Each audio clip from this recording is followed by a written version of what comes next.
नमस्कार। कथा नटी फिर हाजिर है इस बारी अपनी अपनी कहानी के साथ।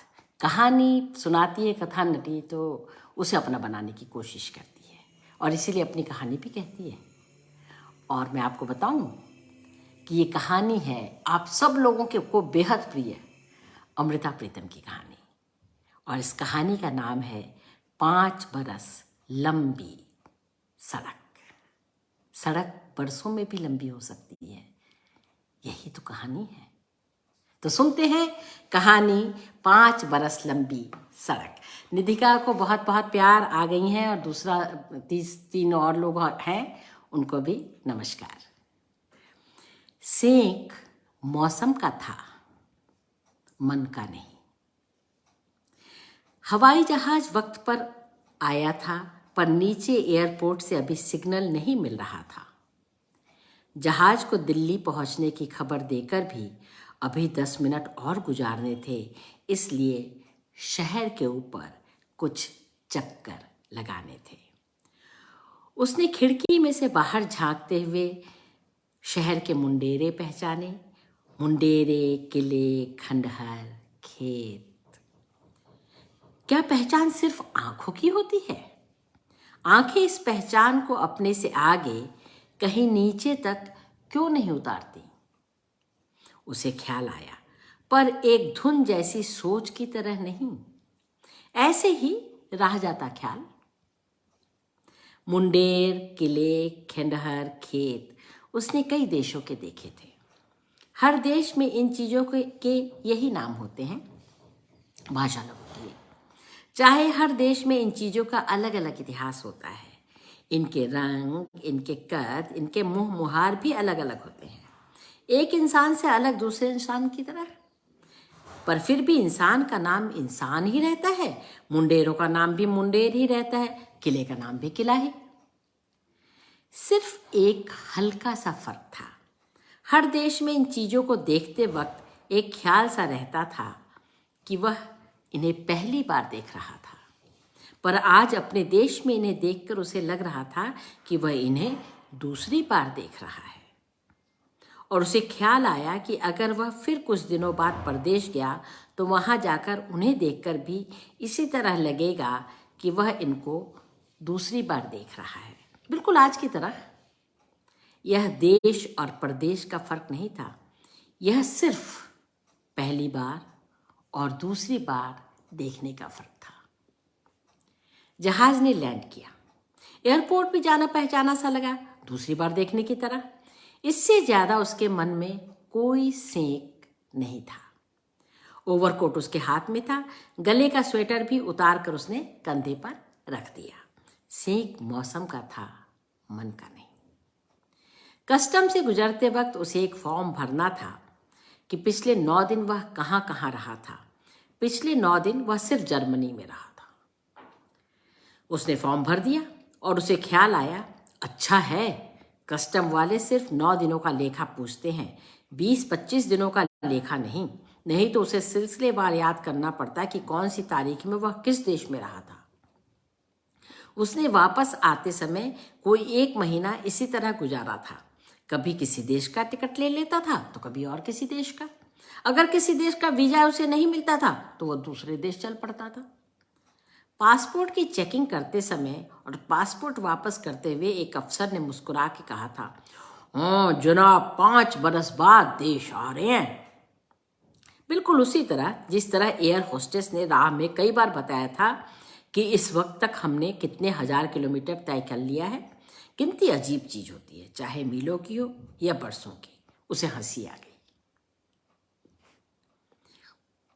जहाज में से उसके साथ उतरे हुए लोगों को लेने आए हुए लोग हाथ मिलाकर भी मिल रहे थे और गले में बाहें डाल करके भी मिल रहे थे। कईयों के गले में फूलों के हार भी थे। पसीने की और फूलों की गंध से शायद एक तीसरी गंध और भी होती है, उसे ख्याल आया। पर तीसरी गंध की बात उसे एक थीसिस लिखने बराबर लगी। वह अभी अभी एक परदेसी जबान सीखकर और उसके लिटरेचर पर थीसिस लिख के एक डिग्री लेकर आया था। नए थीसिस की कोई बात वह अभी सोचना तक नहीं चाहता था, इसलिए सिर्फ पसीने और फूलों की गंध सूंघता हुआ वह एयरपोर्ट से बाहर चला आया। घर में सिर्फ माँ थी। जाते वक्त बाप भी था, छोटा भाई भी और एक लड़की। नहीं, वह लड़की घर में नहीं थी। वह सिर्फ उसी दिन, उसके जाने वाले दिन आई थी। माँ को सिर्फ ऐसे ही कुछ घंटों के लिए भ्रम हुआ था कि वह लड़की। छोटा भाई ब्याह करा के अब दूर नौकरी पर रहता था, घर में नहीं था। बाप अब इस दुनिया में कहीं नहीं था, इसलिए घर में सिर्फ माँ थी। कई चीजें अंदर से बदल जाती हैं पर बाहर से वही रहती हैं। कई चीजें बाहर से बदल जाती हैं पर अंदर से वही रहती हैं। उसका कमरा उसी तरह था। उसका पीला गलीचा, उसकी खिड़की के टसरी पर्दे, उसकी मेज पर पड़ा हुआ हरी धारियों का फूलदान और दहलीज में पड़ा हुआ गहरा खाकी पायदान। चांदनी का पौधा भी उसकी खिड़की के आगे उसी तरह खिला हुआ था, पर पहले इस सब कुछ की गंध, दीवारों की ठंडी गंध के समेत उसके साथ लिपट सी जाती थी।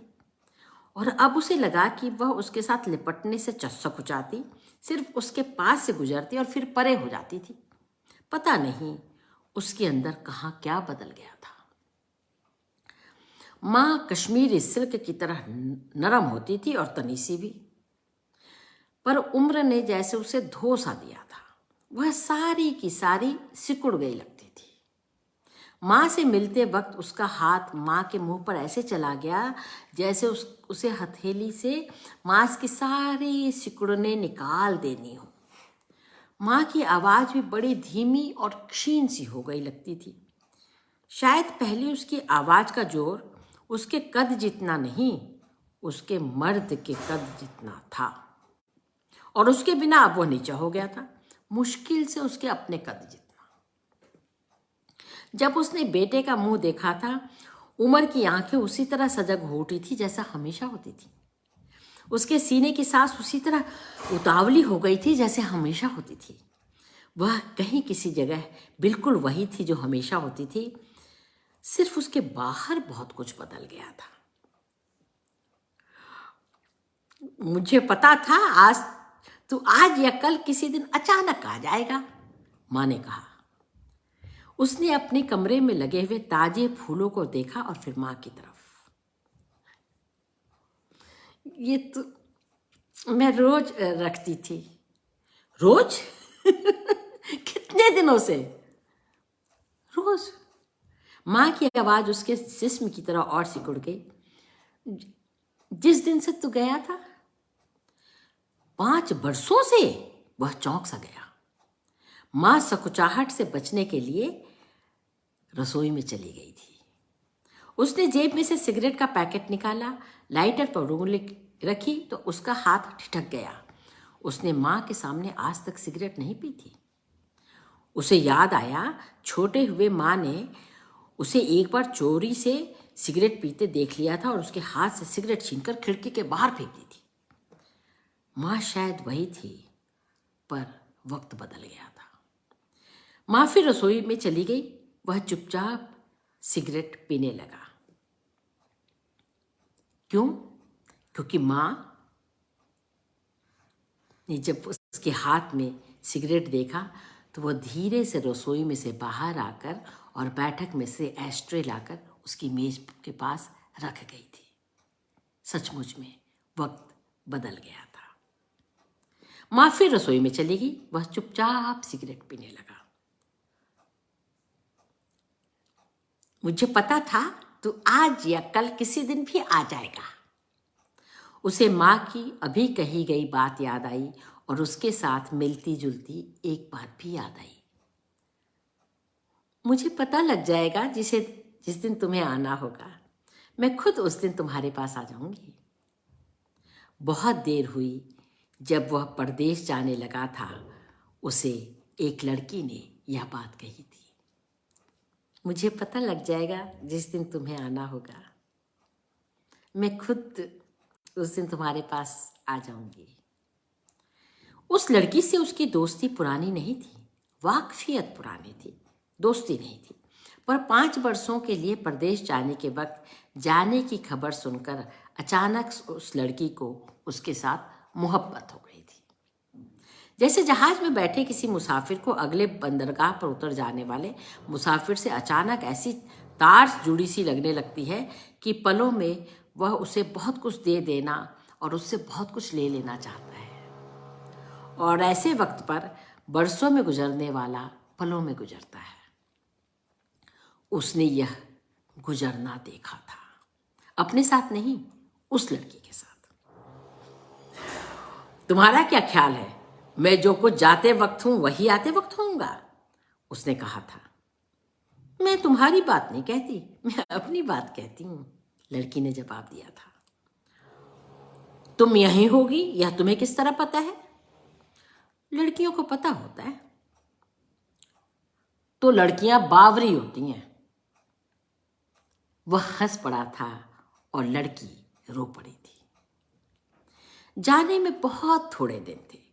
5 दिन और 5 रातें लगाकर उस लड़की ने एक पूरी बाहों वाला स्वेटर बुना था, उसे पहनाया था और कहा था, सुनो, बस एक इकरार मांगती हूं और कुछ नहीं। जिस दिन तुम वापस लौटो गले में यही स्वेटर पहनकर आना। तुम्हारा क्या ख्याल है, मैं वहां 5 बरस? उसने जो कुछ लड़की को कहना चाहा था लड़की ने समझ लिया था और जवाब दिया था, मैं तुमसे अनहोनी इकरार नहीं मांगती, सिर्फ यह चाहती हूं कि वहां का वहीं छोड़ाना। वह कितनी देर तक उस लड़की के मुंह की तरफ देखता रहा था और फिर उसको यह सब एक अनादि औरत का अनादि छल लगा था।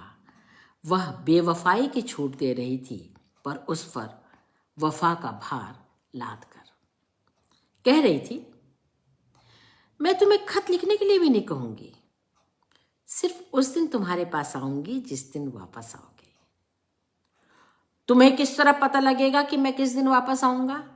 लड़की को टीज करने के लिए उसने कहा था और उसने जवाब दिया था, मुझे पता लग जाएगा जिस दिन तुम्हें आना होगा। उस दिन वह हंस दिया था। उसने परदेश देखे थे, बरस देखे थे, लड़कियां भी देखी थी, पर किसी चीज को उसने डूब कर नहीं देखा था, सिर्फ किनारों से छूकर। और वह सोचता रहा था, शायद डूबना उसका स्वभाव नहीं, या वह चलता है तो एक भार भी उसके साथ चलता है और उसके पैरों को हर जगह कुछ रोक सा लेता है। इन वर्षों में उसने कभी उस लड़की को खत नहीं लिखा था। लड़की ने कहा भी इसी तरह था। हर देश की दोस्ती उसने उसी देश में छोड़ दी थी। यह शायद उसका अपना स्वभाव था या इसलिए कि उस लड़की ने कहा था।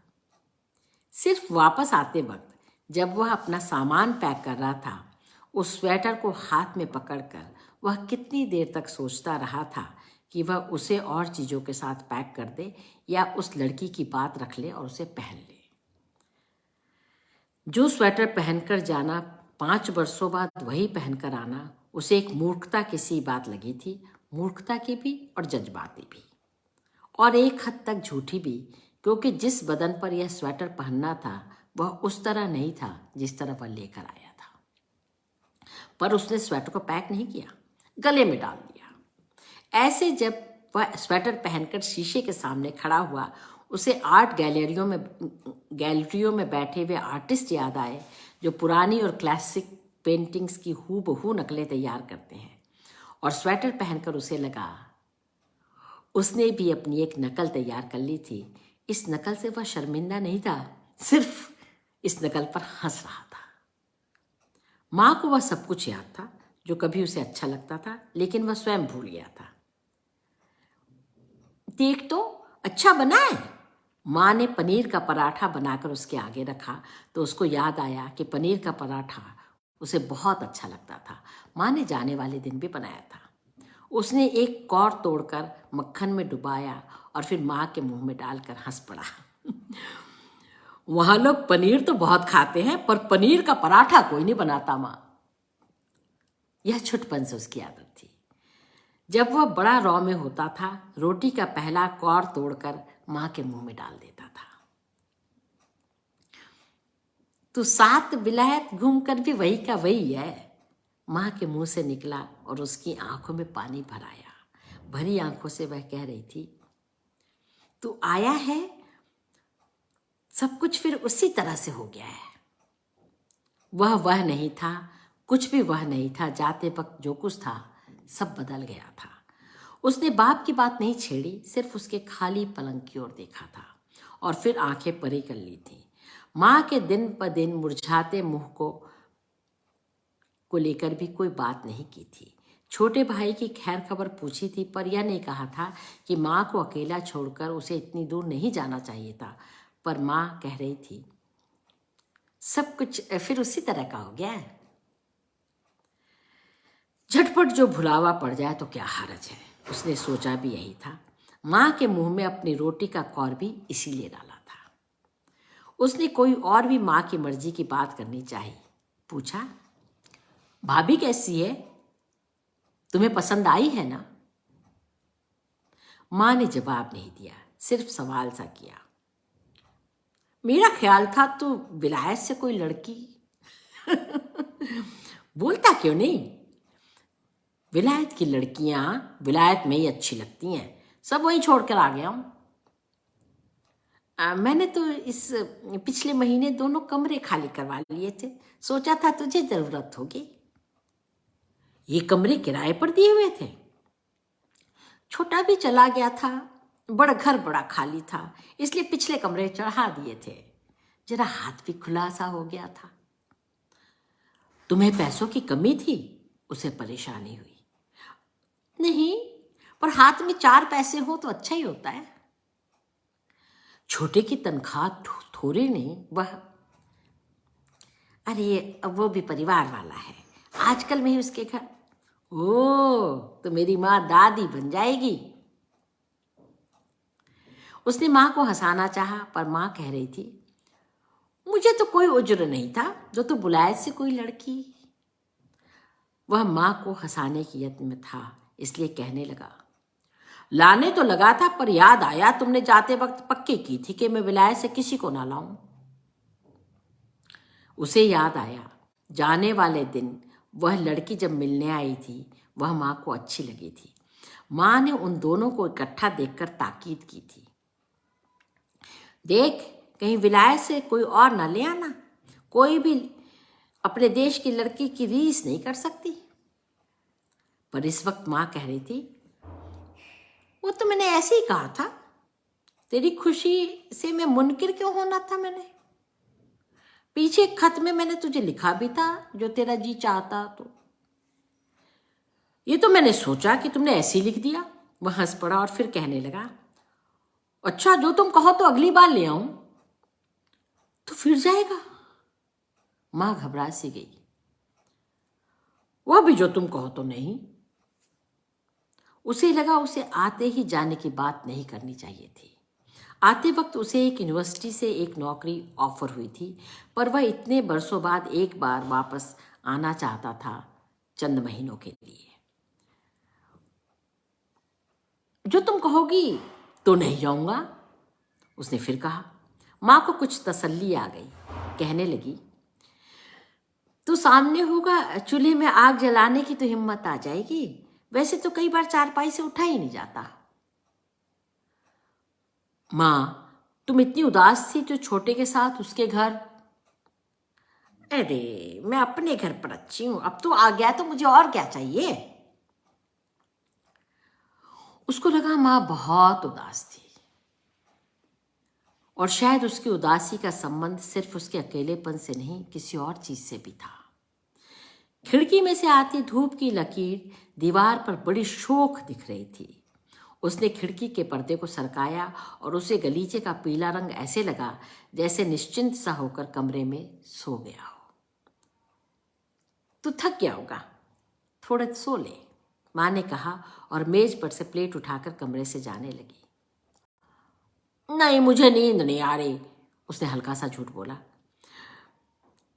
माँ, तुम्हारे लिए 2-1 चीजें लाए, देखिए पूरी आती है कि नहीं। उसने सूटकेस खोला। एक गरम काली ऊन की शॉल थी, पंखों जैसी हल्की। माँ के कंधों पर डाल के कहने लगा, ये जाड़े की चीज है, पर 1 मिनट अपने ऊपर ओढ़ कर दिखाओ, ये तुम्हें बड़ी अच्छी लगेगी। फिर उसने फर के स्लीपर निकाले, माँ के पैरों में पहना कर कहने लगा, अरे देखो कितने पूरे आए हैं, मुझे डर लग रहा था कहीं छोटे ना हो। अरे इस उम्र में मुझे अच्छे लगेंगे। माँ की आंखों में पानी भर आया था। वह माँ का ध्यान बटाने के लिए और चीजें दिखाने लगा। प्लास्टिक की एक छोटी सी डब्बी में कुछ सिक्के थे।